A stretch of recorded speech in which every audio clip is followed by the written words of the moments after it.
Bahwa mengelola uang dengan baik tidak ada hubungannya dengan kecerdasan Anda. Menurut gua, uang itu bisa mendatangkan ketenangan. Oke teman-teman, selamat datang lagi di channel Di Bawah Gaji UMR. Nah, jadi sekarang itu gue mau sharing lagi ke kalian awal mula keinginan gue untuk menabung. Nah, awalnya itu berangkat dari dulu pas gue SMP itu gue udah mulai jualan di sekolah. Awalnya sih karena ngebantuin nyokap untuk kebutuhan sekolah gue sendiri gitu. Nah, dari situ gue belajar gimana proses mencari uang. Gue jualan dari SMP sampai SMA, sehingga gue secara nggak langsung ngerasain gitu betapa sulitnya nyari uang. Jadi ketika gue punya uang, gue nggak gembor-gembor untuk langsung menghabiskannya gitu. Karena gue sadar kalau mencari uang itu tidak mudah dan prosesnya cukup panjang serta melelahkan. Jadi mungkin secara tidak sadar gue berusaha untuk lebih menghargai soal uang. Nah, jadi sekarang gue lagi baca buku ini.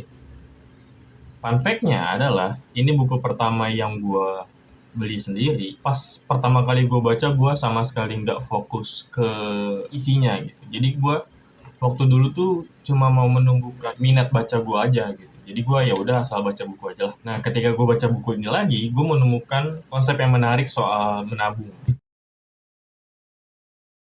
Jadi di buku ini tuh dijelasin kalau yang penting bahwa menemukan lebih banyak energi itu sebagian besar di luar kendali kita dan penuh ketidakpastian.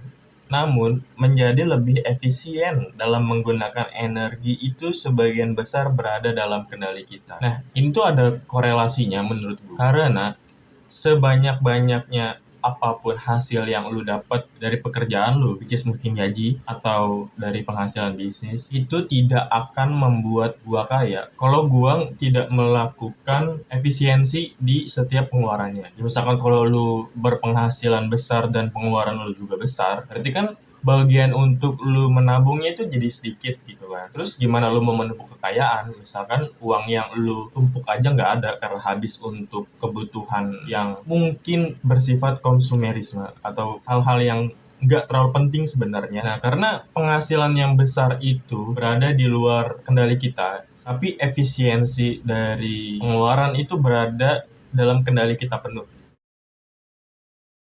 Nah, jadi salah satu poin yang menarik juga dari buku ini itu adalah uang dengan baik tidak ada hubungannya dengan kecerdasan Anda dan lebih banyak berhubungan dengan perilaku Anda. Orang biasa tanpa pendidikan finansial bisa kaya jika mereka punya sejumlah keahlian terkait perilaku yang tak berhubungannya dengan kecerdasan formal. Bisa jadi orang yang berpenghasilan tinggi tidak mengalokasikan sebagian uangnya untuk menabung. Apakah dia bisa kaya? Orang yang berpenghasilan tinggi belum tentu, karena pengeluarannya juga banyak. Dan apa mungkin orang yang berpenghasilan lebih sedikit itu bisa kaya? Bisa jadi dan mungkin terjadi. Mungkin menurut gue pribadi menabung itu bukan pangkal kaya untuk sekarang, tapi mencoba untuk memulai investasi atau menggunakan uang lu untuk pembelian aset, itu yang akan membuat lu mungkin saja dan kemungkinan besar lu bakal hidup lebih sejahtera lah gitu ke depannya.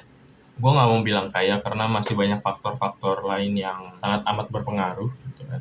Pun itu juga yang lagi gue cari dan gue pelajari.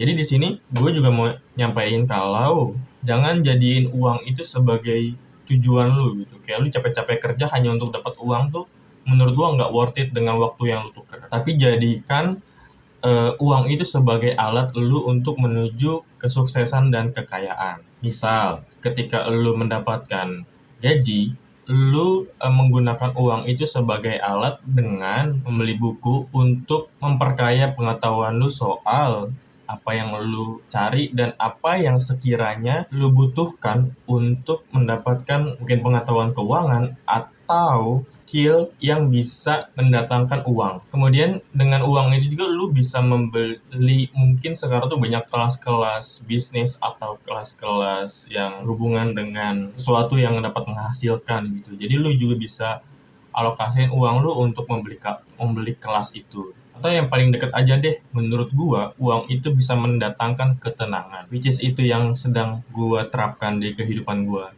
Jadi dari beberapa gaji gua, yang itu gua alokasiin ke dana darurat untuk gua saving dan gua nggak tahu itu tujuannya untuk apa, karena namanya dana darurat, jadi untuk keadaan darurat. Dan untuk sejauh ini sih gue belum ada di keadaan darurat itu, karena banyak gue temuin di sekeliling gue pribadi itu banyak orang yang was-was ketika akhir bulan gitu kan. Jadi mereka sering banget khawatir karena uangnya menipis tapi masih harus menunggu gajian. Gajian masih beberapa hari lagi, tapi ada kebutuhan untuk bensin, untuk makan, dan lain hal. Dan menurut gue pribadi, kenapa tadi gue bilang dengan uang bisa memberikan gue ketenangan, karena gue sama sekali sekarang nggak pernah ngerasa khawatir ketika akhir bulan.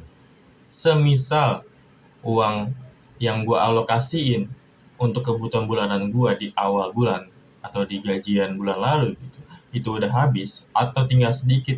Mungkin ini ngaruh ke psikologi gue pribadi gitu ya. Dengan adanya uang yang gue simpen sebagai dana darurat, itu bisa gue pakai kapan aja untuk menambal kekurangan yang sedang gue alami.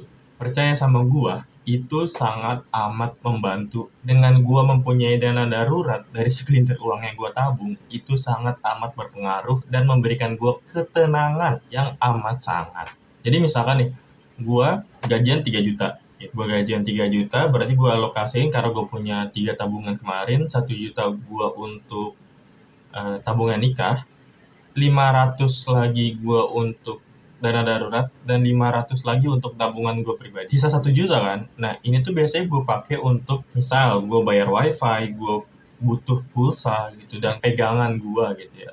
Tapi semisal mendekati akhir bulan nih, oh ternyata uang gue masih sisa nih, pasti gue tabungin. Nggak tahu, mungkin di sini juga ada yang pernah ngerasa gitu ya, ada fase-fasenya di mana lu ngerasa bahagia ketika isi kamar lu penuh dengan barang-barang yang lu suka gitu kan. Gue pun pernah ngerasain hal itu, tapi sekarang gue lebih bahagia ketika gue melihat dana di tabungan gue bertambah gitu. Apalagi di instrumen investasi yang gue jalanin itu mendapatkan return yang sepersekian, nggak terlalu gede, cuman cukup membuat gue bahagia. Jadi menurut gue kesimpulannya adalah jangan jadikan uang sebagai tujuan, tapi jadikan uang itu sebagai alat. Dan saran gue untuk orang-orang di bawah gaji UMR, lu harus memperkaya skill lu, baik itu untuk mendapatkan uang maupun untuk mengelola uang. Dan gue pribadi pun, gue sekarang sedang membangun usaha gue pribadi, bisnis gue pribadi yang bergelut di bidang konveksi. Jadi gue membuka jasa pelayanan untuk pembuatan kaos-kaos custom dengan desain dari masing-masing customer.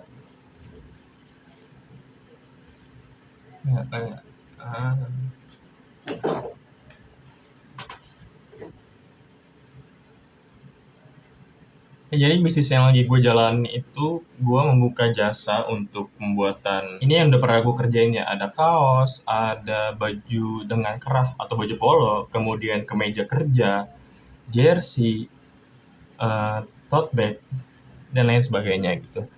Untuk apa? Itu untuk menambal kekurangan dari gaji gue yang di bawah UMR ini. Yang harapannya adalah suatu saat mungkin jika penghasilan gue dari bisnis tersebut bisa nge-cover kebutuhan gue bulanan, jadi kan gue dapet 2 keran nih, tapi gaji gue udah bukan di bawah UMR lagi gitu. Tujuannya sih untuk ke sana gitu kan. Jadi buat teman-teman yang suka untuk buat baju yang mungkin nggak sama dengan sekitar gitu, bisa banget coba aja dicek di Instagramnya gole.studio. Nanti juga nama Instagramnya gue cantumin di deskripsi ya. Oke, segitu aja teman-teman, semoga bermanfaat, semoga ada pelajaran yang bisa diambil dari video singkat ini.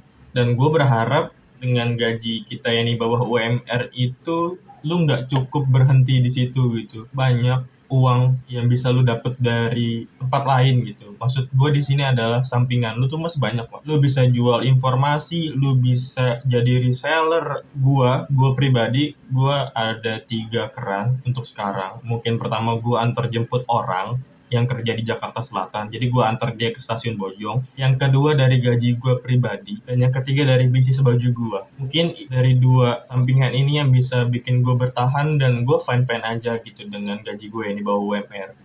Gua nggak nyaman dengan gaji gua sekarang. Gua nggak berpuas diri di sini. Gua mencoba untuk increase salary gua semakin tinggi, tapi gua sadar bahwa value gua nggak sebesar itu. Jadi gua nggak bisa nuntut perusahaan gua minta naik gaji dong. Lu nggak bisa gaji gua di bawah UMR kayak gini. Gua nggak bisa. Gua harus ingatin value gua dulu sehingga si bos gua atau perusahaan gua ini notice nih dengan skill gua dan membayar gua setara dengan nilai yang gua punya. Tapi kan untuk sekarang nggak ada. Jadi gua nggak mau nuntut, apalagi sampai nyalain pemerintah ini itu. Aduh, itu sangat di luar kendali kita. Dan lu sevokal-vokalnya lu kritik pemerintah, nggak akan terdengar dengan mereka tuh, dan nggak ada ngaruhnya juga dalam hidup lu. Daripada lu fokus sama hal yang di luar kendali lu, mending lu fokus dari apa yang di dalam kendali lu. Lu perbanyak skill, lu perbanyak relasi, lu perbanyak knowledge, lu cari segi bisnis yang bisa lu kerjain sambil lu ngejalanin kerjaan lu. Jadi jangan pernah berharap atau menuntut sesuatu yang di luar kendali kita, tapi fokus aja dengan apa yang bisa lu kendaliin. Oke, sekian aja video hari ini. Semoga dapat membantu para teman-teman yang kerja di bawah gaji UMR. Oke,